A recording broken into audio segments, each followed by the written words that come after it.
Hello friends, this is Yusuf Gaur. Welcome to let boost knowledge. Friend, जैसा कि आप सभी जानते हैं कि हमने अपने इस चैनल पर बिजनेस इकोनॉमिक्स की एक लेक्चर सीरीज चलाई हुई है, तो उसी सीक्वेंस में आज हम बात करेंगे मेथड्स ऑफ इकोनॉमिक्स की। इससे पहली वीडियो में हमने बात की थी मेथड ऑफ इकोनॉमिक्स में ही। आज हम बात करेंगे इंडक्टिव मेथड की। देखिए, जैसे हमने लास्ट वीडियो में डिस्कस किया था कि इकोनॉमिक्स के टू मेथड्स हैं, डिडक्टिव एंड इंडक्टिव। तो हमने डिडक्टिव मेथड लास्ट वीडियो में डिस्कस किया था, आज हम डिस्कस करेंगे इंडक्टिव मेथड। तो बिना किसी देरी के चलिए स्टार्ट करते हैं और समझते हैं कि इंडक्टिव मेथड क्या है और इसमें किस तरह से वर्किंग होती है। वीडियो स्टार्ट करने से पहले आप सभी से रिक्वेस्ट है, अगर आप चैनल पर नए हैं तो चैनल सब्सक्राइब कर लीजिए और बेल आइकन प्रेस कर लीजिए, जिससे हर एक नई वीडियो का नोटिफिकेशन आप तक सबसे पहले पहुंच सके, क्योंकि अपने इस चैनल पर इस तरह की नॉलेजेबल वीडियो हम लाते रहते हैं। तो चलिए बढ़ते हैं आगे और देखते हैं इंडक्टिव मेथड को।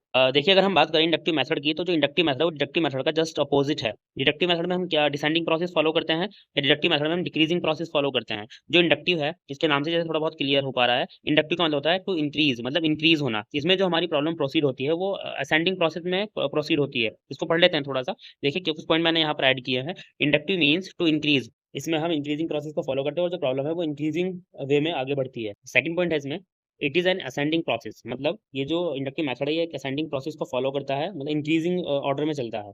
नेक्स्ट पॉइंट है, the inductive method refers to the process of reasoning from part to the whole, मतलब फ्रॉम ए पार्ट, मतलब सिंगल पार्ट से वॉल सिस्टम की तरफ मूव करता है। And from specific to general, मतलब स्पेसिफिक या पर्टिकुलर चीज से स्टार्ट होता है, जनरल की तरफ मूव करता है। And from narrow to wider, मतलब छोटे से स्टार्ट करता है बड़े की तरफ मूव करता है। या फिर हम कह सकते हैं कि इंडिविजुअल टू यूनिवर्सल, मतलब सिंगल यूनिट से स्टार्ट करेगा और यूनिवर्सल की तरफ मूव करेगा।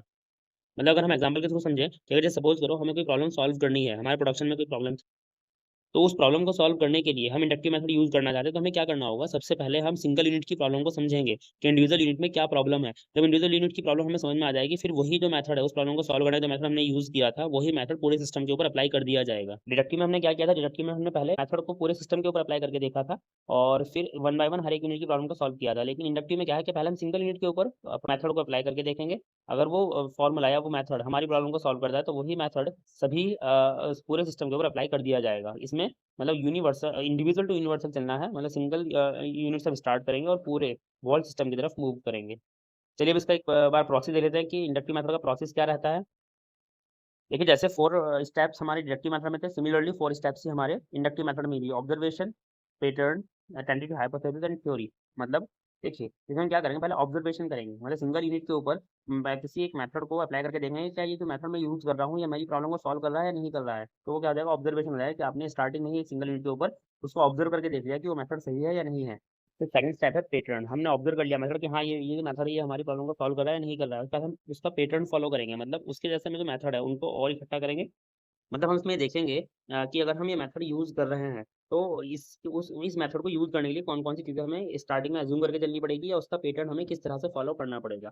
देन हम ये थर्ड स्टेप पर आएँगे, टेंटेटिव हाइपोथेसिस। हाइपोथेसिस का मतलब यहाँ पर भी वही है कि हम एक पर्टिकुलर उसका जो आंसर है या उसका सॉल्यूशन है वो अज़्यूम करके चलेंगे कि इसका आंसर ये हो सकता है। मतलब फिक्स नहीं है, वो टेंटेटिव है, वो हो भी सकता है, नहीं भी हो सकता। और फिर जो मेथड है उसको हम अप्लाई कर देंगे प्रॉब्लम के ऊपर।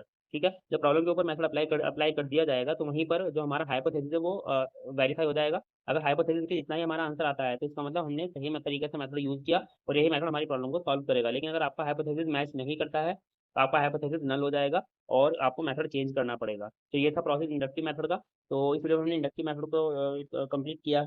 इसी के साथ-साथ हमारे दोनों मेथड इकोनॉमिक्स से कवर हो जाते हैं और नेक्स्ट वीडियो में हम बात करेंगे नेक्स्ट टॉपिक की। तो तब तक के लिए गुड बाय, टेक केयर, खुदा हाफ़िज़। मिलते हैं आपसे नेक्स्ट वीडियो में और वीडियो देखते रहिएगा, क्योंकि अब सभी इंपॉर्टेंट टॉपिक स्टार्ट हो जाएँगे। नेक्स्ट वीडियो में हम बात करेंगे डिमांड एनालिसिस की।